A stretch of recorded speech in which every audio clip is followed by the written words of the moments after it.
자신이 거주하지 않는 지자체에 기부하면 답례품과 새 공제를 받는 고향사랑 기부제가 시행됐습니다.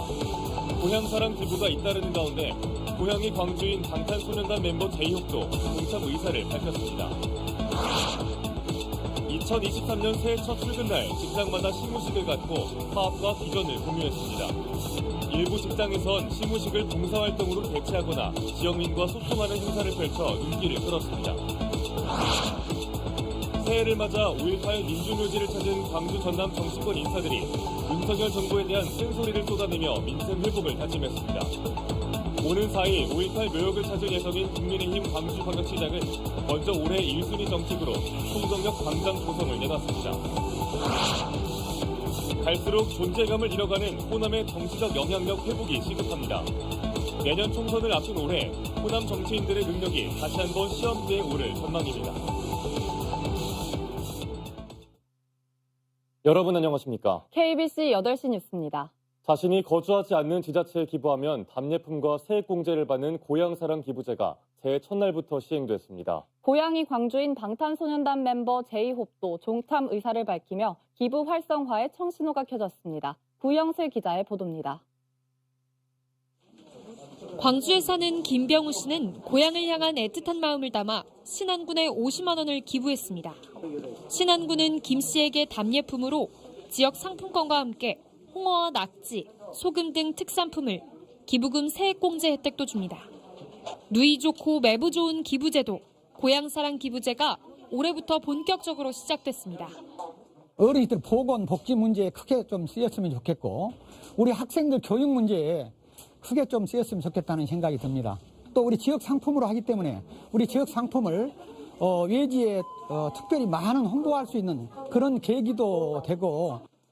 새해 첫날 더불어민주당 박광훈 국회의원은 고향인 해남군과 전남도에 고향사랑 기부제 기부금을 전해 전남도 1호 기탁자가 됐습니다.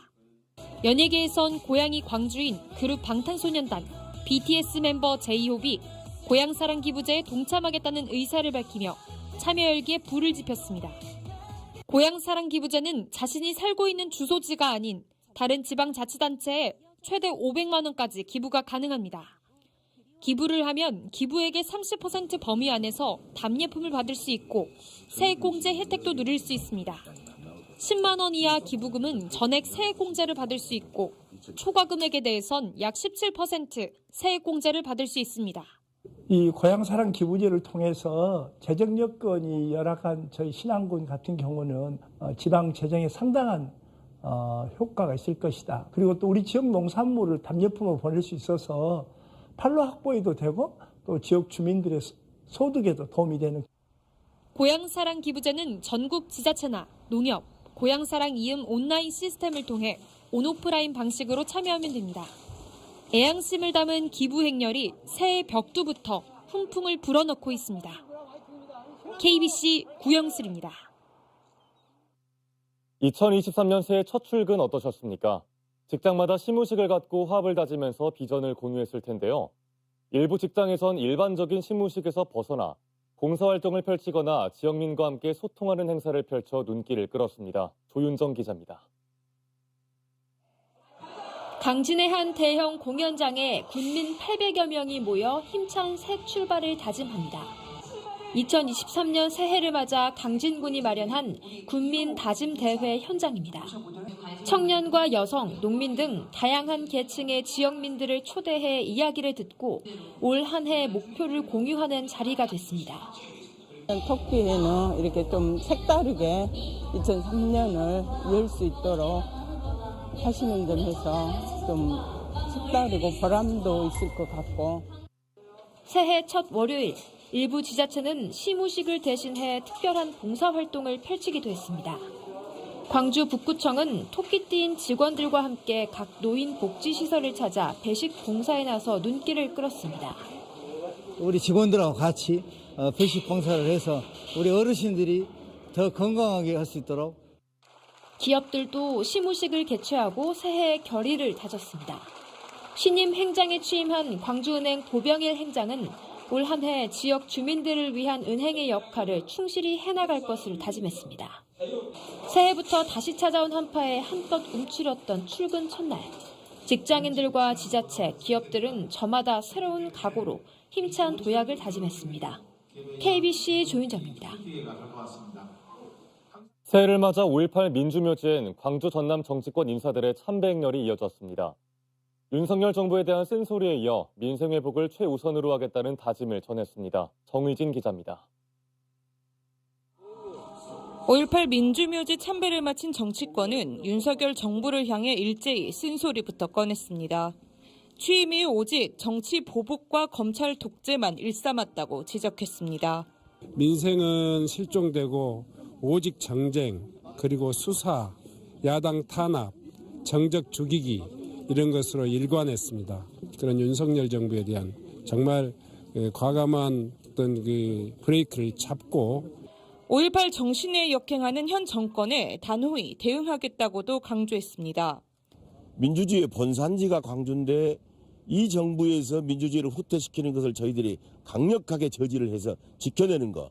최우선 과제로는 고물가, 고금리, 고환율, 이른바 3고로 사면 초과에 빠진 경제 회복을 꼽았습니다.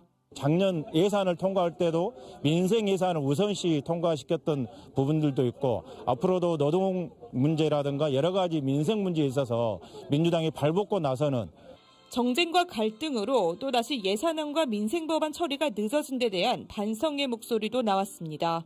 매일 손가락질하면서 싸움만 하고 있는 모습 때문에 정말 많이 답답하실 거라고 생각합니다. 양당이 그렇게 싸우고 있을 때 정의당이 시민 곁에서 시민의 목소리를 제대로 전달하면서 국민의힘은 오는 4일 5.18 민주묘지에 참배하고 지역 현안 해결에 집중하겠다는 계획입니다. KBC 정의진입니다. 국민의힘 광주광역시당이 올해 추진할 첫 번째 과제로 광주 송정역 앞 만남의 광장 조성을 내걸었습니다. 국민의힘 광주광역시당은 광주 광산구청 관계자 등과 함께 지난달 30일 대전에 있는 국가철도공단을 방문해 광주 송정역사 증축 3차 설계안에 반드시 광장 조성을 반영해달라고 요청했습니다. 국가철도공단 측도 적극적으로 검토하겠다고 밝혔고 조만간 현장을 방문할 계획입니다.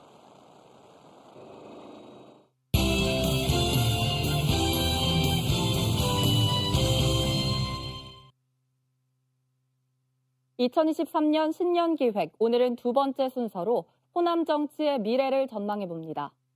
호남이 민주당 내에서조차 존재감을 잃었다는 평가가 나오는 가운데 차기 총선을 1년 4개월 앞두고 호남 정치의 향후 전망과 나아가야 할 방향을 살펴봤습니다. 이형길 기자입니다. 지난 8월 민주당 전당대회에서 호남 대표주자로 최고위원 선거에 출마한 송갑석 의원. 7명의 후보 가운데 6등, 낙선이었습니다. 지난 2020년 전북의 한병도 의원, 2021년 서삼석 의원에 이은 호남 대표주자의 연이은 패배였습니다. 전당대회 당시 호남의 권리당원 수는 모두 41만여 명. 민주당 전체 권리당원의 3분의 1에 달하지만 호남 당원들에게마저 지역 대표 후보는 압도적 지지를 받지 못했습니다.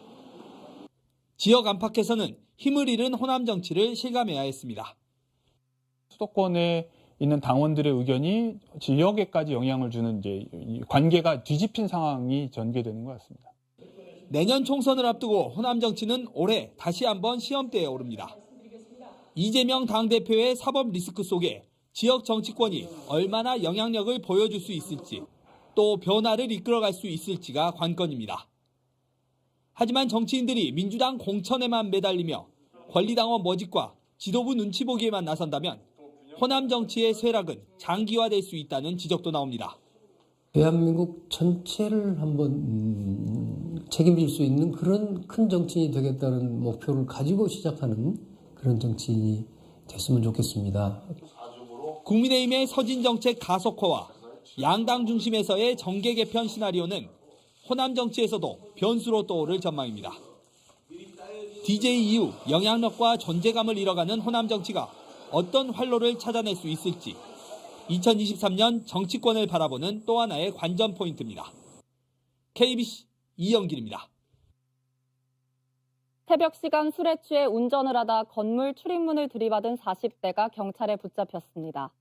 광주 서부경찰서는 오늘 새벽 4시 10분쯤 술에 취해 운전을 하다 광주광역시 서구 쌍촌동 5.18 기념 문화센터 출입문을 들이받은 혐의로 44살 A씨를 붙잡아 조사하고 있습니다. A씨는 사고 직후 실시한 혈중 알코올 농도 조사에서 면허 취소 수치가 나온 걸로 알려졌으며 경찰은 A씨를 상대로 정확한 사고 경위를 조사하고 있습니다. 광주광역시가 상수원 고갈에 대응해 물 공급량을 확대해가고 있습니다.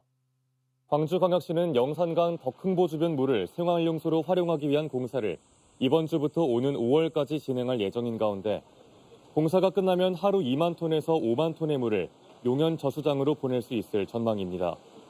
또 동복댐 상류에 관정을 개발해 물 공급량을 확대하는 방안도 추진하는 가운데 물 절약이 평년 대비 8% 수준을 이어간다면 상수원 고갈 시점도 6월까지 연장할 수 있을 전망입니다. 올해 광주에서만 13개 병설 유치원이 원화를 모집하지 못해 휴원할 예정입니다. 광주광역시 교육청은 동운초등학교 병설 유치원 등 광주 시내 13개 병설 유치원이 올해 유치원 학급 편성 최소 기준인 5명을 모으지 못해 휴원을 예고한다고 밝혔습니다.